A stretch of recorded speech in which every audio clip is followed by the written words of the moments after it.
6장 1절에서 9절 말씀입니다. 에베소서 6장 1절에서 9절 제가 먼저 읽고 교독하겠습니다. 자녀들아, 주 안에서 너희 부모에게 순종하라. 이것이 옳으니라.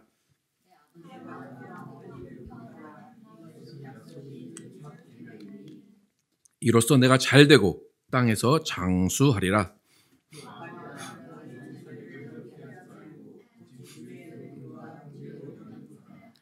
종들아, 두려워하고 떨며 성실한 마음으로 육체의 상전에게 순종하기를 그리스도께 하듯 하라.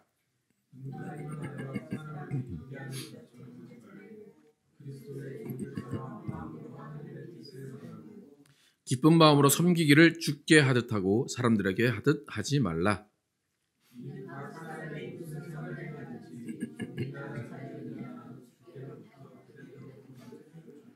함께 읽겠습니다. 상전들아, 너희도 그들에게 이와 같이 하고 위협을 그치라. 이는 그들과 너희의 상전이 하늘에 계시고 그에게는 사람을 외모로 취하는 일이 없는 줄 너희가 알미라. 아멘. 자녀의 순종과 부모의 양육이라는 제목으로 은혜를 나누겠습니다. 드디어 에베소서 마지막 장 6장입니다. 지난주에 그리스도와 교회를 이야기하면서 바울은 남편과 아내의 사랑, 또 남편과 아내의 복종에 관해서 이야기를 했습니다. 오늘은 자녀와 부모의 관계를 이야기하고 있는데 자녀와 부모의 관계를 상하 관계로 이야기를 하고 있습니다. 지난주 바울이 복종, 아내들에게 복종하라 이야기할 때 영어 단어가 뭐였냐면 SUBMIT, submit, 복종. 이 복종은 예를 들어서 운전을 하다가 길을 가다가 우리가 서로의 안전을 위해서 일드라고 써 있는 거 있죠? 서로의 안전을 위해서 양보하는 것, 그 의미의 복종입니다. 그러니까 submit이라는 그 복종은 우리가 생각하듯이 뭐 강압적으로 꿀려서 너 나에게 복종해야 돼 그렇게 쓰는 의미가 아니라 서로의 안전과 서로의 평화를 위해서 서로 each other, 서로 복종하는, 서로 양보하는, 서로를 위해주는 그런 복종을 submit이라고 이야기합니다. 그래서 모두에게 행복하고 모두에게 안전하게 하기 위해서 바울은 피차 복종하라 라고 분명히 에베소서에서 이야기했습니다. 오늘은 순종에 관해서 이야기를 하는데 첫 번째로 부모와 자녀 사이에서 자녀에게 요구를 합니다. 부모에게 순종하라. 이 순종의 영어 단어는 뭐였다고 기억을 하십니까? 이 순종의 단어는 우리가 너무나 잘 아는 obey였어요. 부모에게 순종하라 라는 것이 obey. 이 obey의 순종은 하나님이 정하신 것, 또 사회가 정한 것, 그런 법을 지키는 것을 obey라고 합니다. 그러니까 나의 자발적인 마음으로 순종하는 것이 아니라 어떤 규칙이 있고 어떤 법칙이 있어서 그 제도와 규율 아래에서 특히 상하 관계 가운데서 그 명령을 따르는 것을 복종, obey, 순종이라고 이야기를 합니다.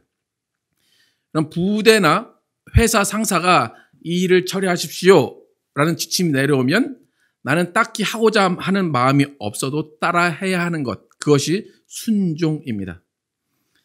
부모와 자녀 관계 가운데서 하나님은 법칙을 정하셨어요.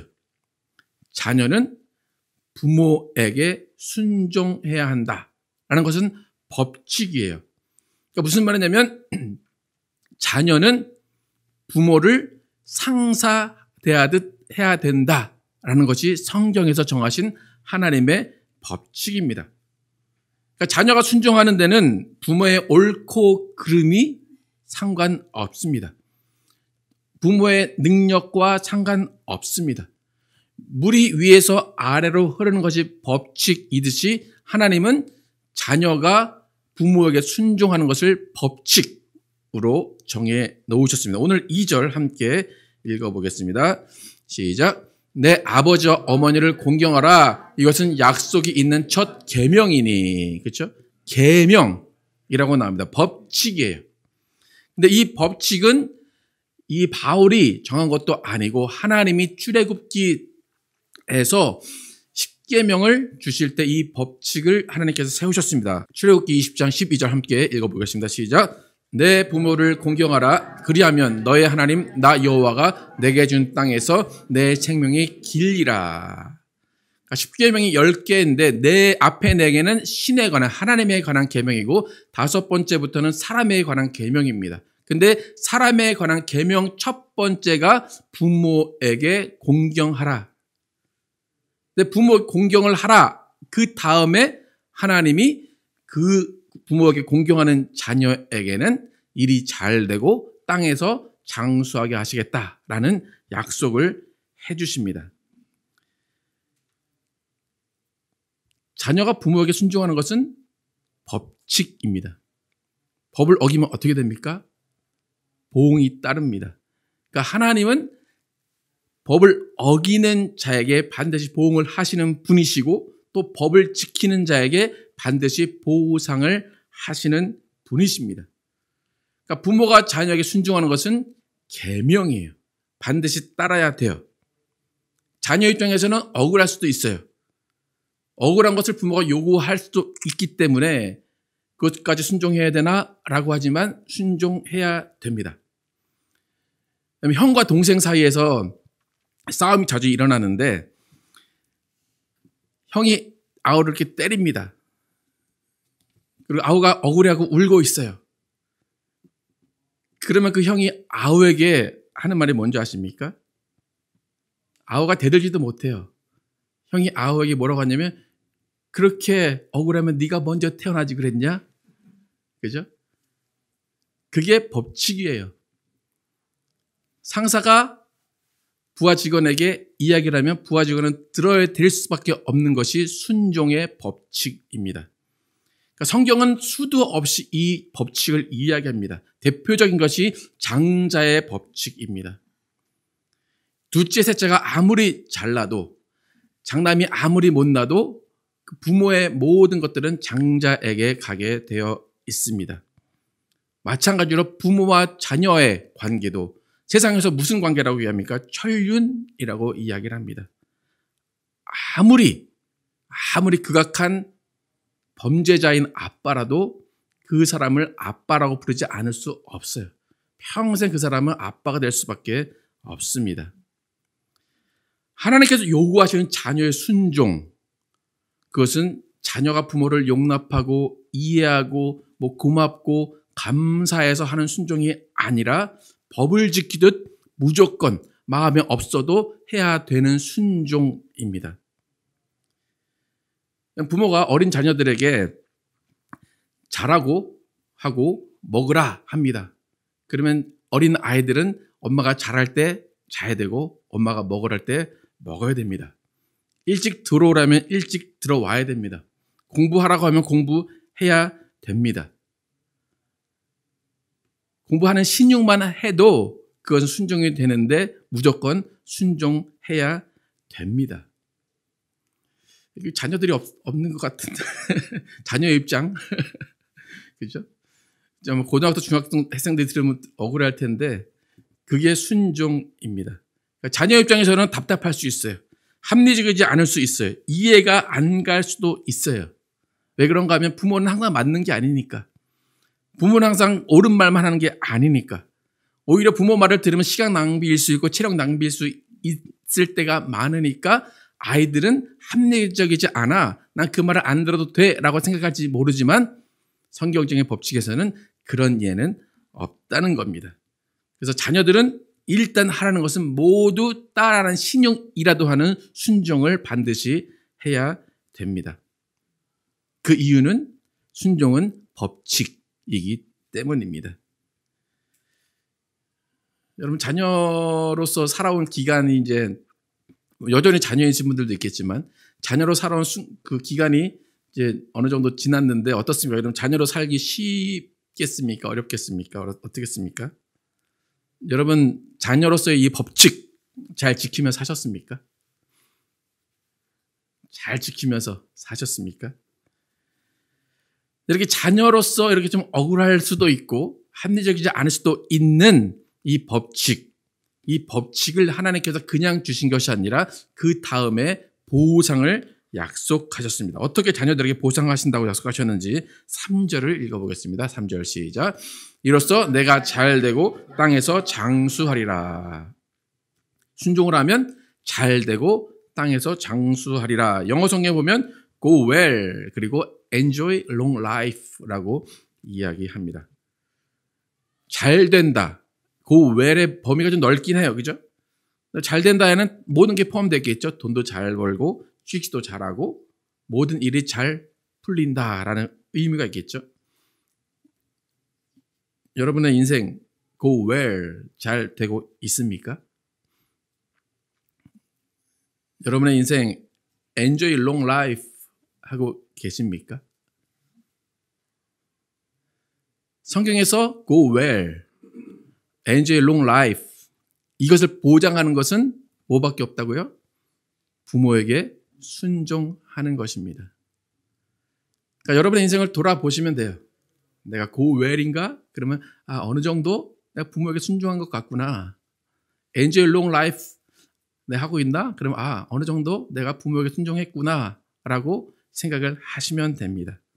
하나님은 이 법칙을 만들어 놓으신 거예요. Go well, enjoy long life. 이것은 부모에게 순종하면 내가 너에게 줄게 라는 거예요. 그러니까 포상의 개념이에요. 근데 잘 보시면 세상에서도 이 두 가지가 금수저로 태어나면 이 두 가지가 저절로 이루어져요. 그죠?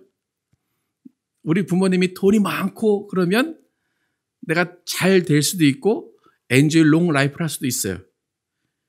여러분 드라마 같은 데 보면 재력가 아버지를 둔 자녀들은 그 부모님 앞에서 어떻게 합니까? 벌벌 떨고 예, 뭐 회장님 그렇게 부르며 살죠. 근데 왜 그렇게 순종할까요? 그렇게 순종해야 뭔가 직장에서 사장 자리를 얻거나 뭔가 상속을 얻기 때문에 그렇게 합니다. 그들이 자발적인 순종일 수도 있지만 그렇지 않은 경우가 더 많은데 그들은 순종함으로 인해서 부모에게서 있는 것들을 얻어내게 됩니다. 그러니까 순종이라는 것은 부모의 재력, 부모의 능력과 상관이 없습니다. 비록 내 부모가 재력이 없고 내 부모가 능력이 없을지라도 그 부모에게 순종하는 자녀에게는 하나님께서 약속하시는 거예요. 내가 잘 될 것이고 내가 장수할 거다 이 땅에서. 그래서 하나님이 약속하시는 것입니다. 그러니까 자녀의 입장에서 하나님의 말씀이 이루어지게 하는 것이 자녀들의 할 일입니다.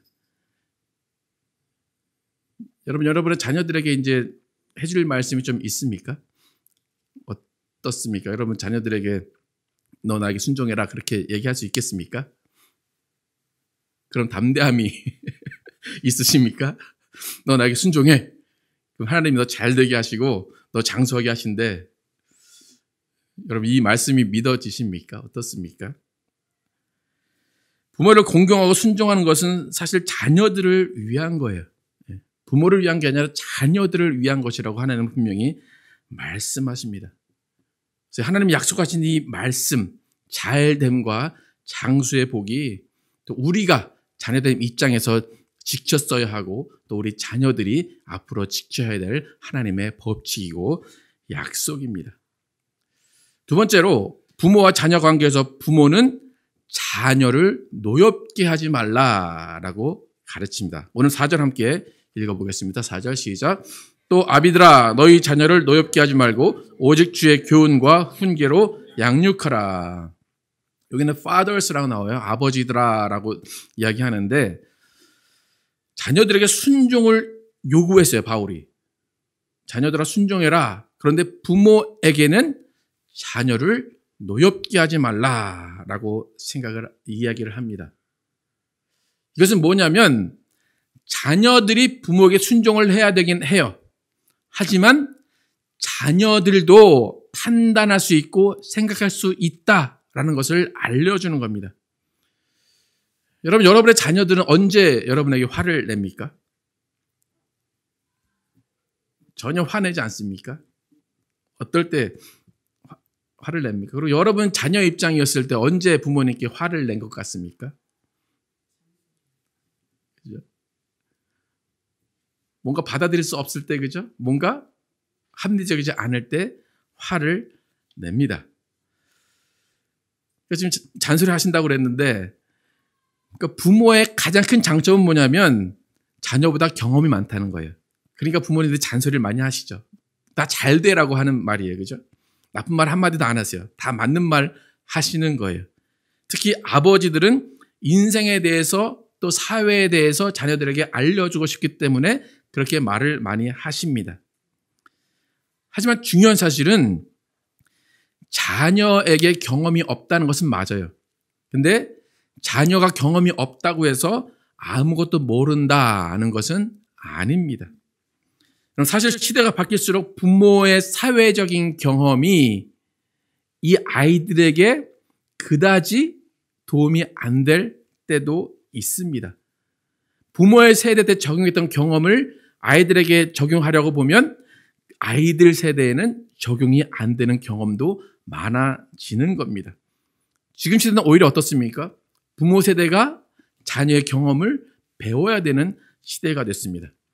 현대사회는 윗세대가 10년 동안 배웠던 것을 한 1년이면 다 배울 수 있는 또 시대가 되었습니다. 요즘 여러분 조카라든지 아니면은 손자, 손녀라든지 보시면 가르쳐 주지도 않았는데 아이들이 핸드폰을 쓱 하면 열린다는 걸 다 알아요. 여러분 어렸을 때 이거 다 아셨습니까? 그게 뭔지도 몰랐을 거예요. 거울인가 그렇게 봤을 텐데 얘들은 거울이 아니라 딱 보고 일단 커요. 그게 안 가르쳐도 경험을 통해서 아는 것이 아니라 그냥 알게 되는 거예요. 왜냐하면 다 보게 되거든요. 아이들일지라도. 그러니까 자녀의 세대는 가르치지 않아도 저절로 알아지는 정보들이 늘어날 수밖에 없어요. 또 뉴스와 미디어를 통해서 세상과 사회를 바라보게 됩니다. 그리고 이전 세대보다 더 젊은 나이에, 더 어린 나이에 정의에 대해서, 공의에 대해서 판단하고 가치의 기준을 정하게 됩니다. 그래서 어른들이 아이들을 볼 때 무섭다라고 이야기하는 것이 그런 차원입니다. 그러니까 우리의 엄마가 우리들을 봤을 때도 그런 것이고 우리가 밑에 세대를 봤을 때도 그렇게 빠르게 그렇게 아이들이 모든 것을 알아가게 됩니다.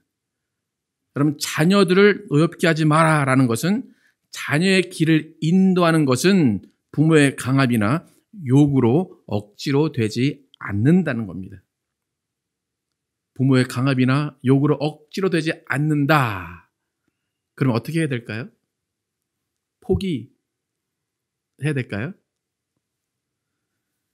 그 상황에서 부모는 최선을 다해서 사랑을 하고 가르치지만 그 가르치는 그 교훈은 주의 말씀과 교훈을 가르치라고 바울은 이야기합니다. 근데 주의 교훈과 주의 훈계로 양육하라 하는 것은 아이들에게 일방적으로 지식을 전달하는 것이 아니라 부모가 먼저 주의 교훈과 주의 훈계 안에 들어 있으라라는 거예요. 여러분 아이를 키울 때 특히 크리스찬의 가정에서 가장 걱정되는 것은 무엇입니까? 다른 것보다 이 아이들이 하나님을 잘 믿어주는 것이 가장 큰 문제입니다.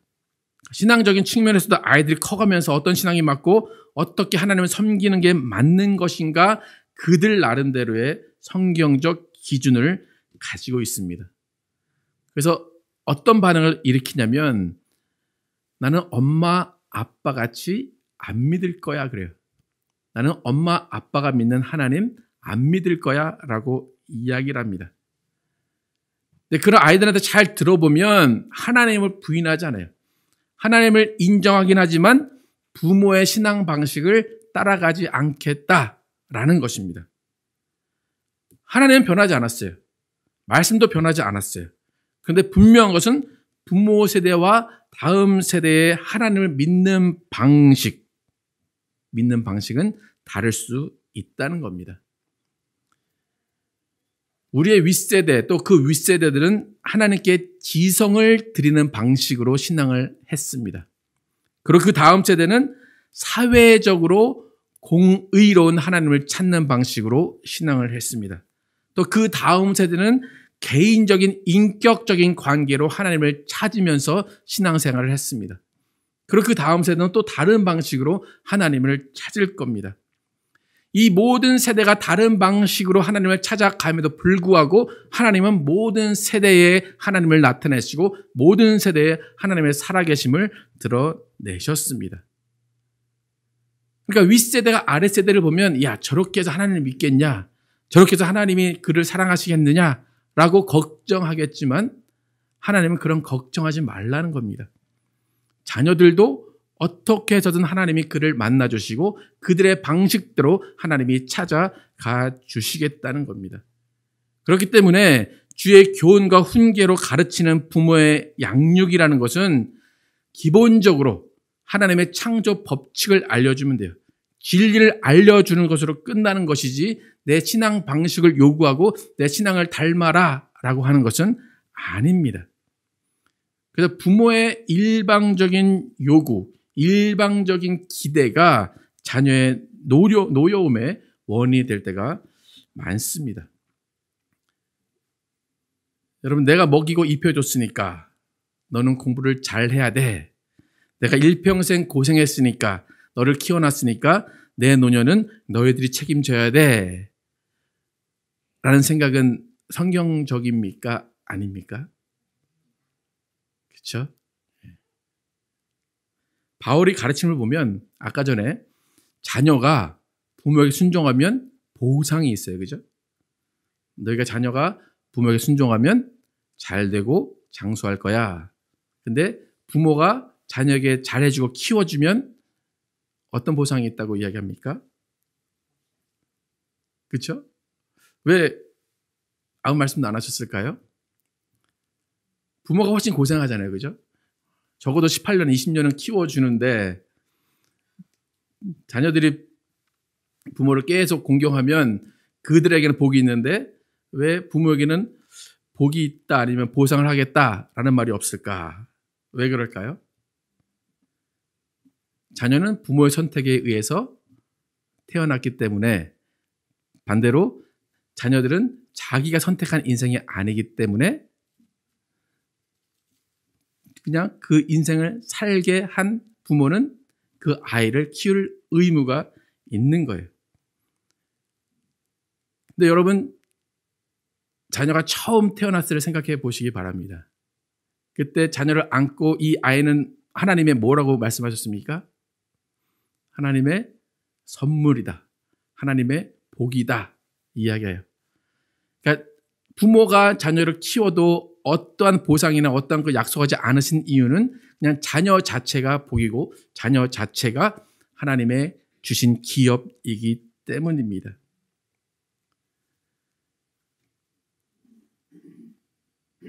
여러분, 여러분의 그 선물로 태어난 자녀 여전히 선물입니까?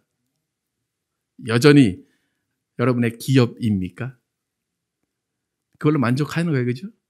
더 이상 뭘 바라거나 더 이상 뭘 기대할 필요가 없다는 겁니다. 부모의 마음으로 자녀들이 항상 걱정이 돼요. 그죠? 그럴수록 우리는 하나님께 자녀를 맡기는 믿음이 더 필요한 것입니다. 그래서 우리는 성경에서 말하는 부모와 자녀의 관계를 잘 이해해야 평화로운 가정을 만들 수 있습니다. 사실 모든 관계가 무자르듯이 잘할 수는 없어요. 그죠? 너 이거 순종해 라고 해서 다 순종하는 것도 아니고 복종해 라고 해서 복종하는 것도 아니고 사랑해 해서 사랑하는 것도 아닙니다. 이론과 실제는 항상 다릅니다. 그래서 만약에 여러분이 오늘 설교를 듣고 가셔서 내 자녀를 딱 봤는데 이 자녀가 순종을 안 해. 그렇다고 마음이 상하실 필요는 없습니다. 왜요? 이론과 실제는 다르기 때문입니다.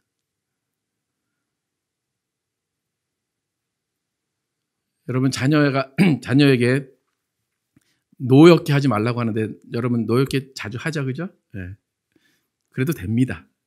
왜요? 실제와 이론은 다르기 때문입니다. 그래서 우리가 기억해야 될 사실이 하나가 있어요.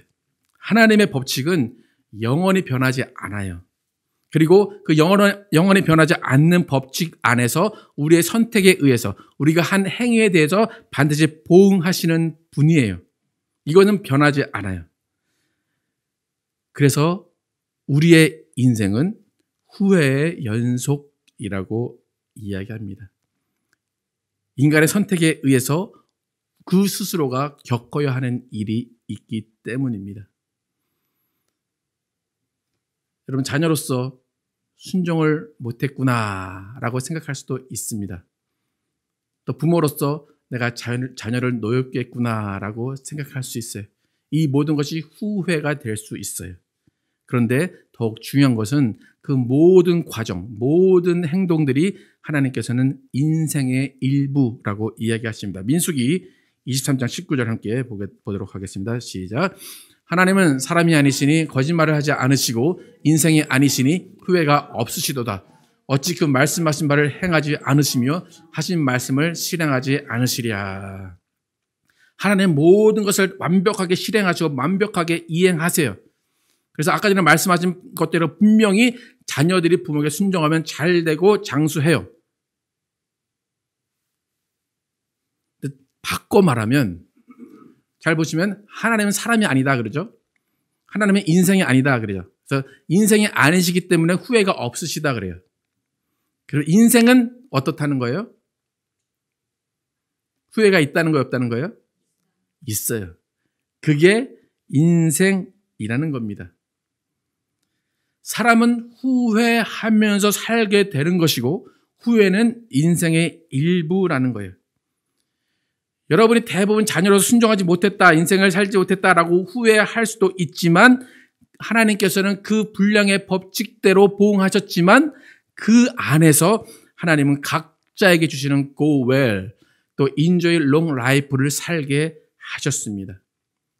또 지금 내가 부모로서 자녀에게 노엽게 하는 인생을 살았을지는 모르지만 그 또한 하나님께서 용인하시고 허락하시고 그 안에서 누리게 하신 인생입니다.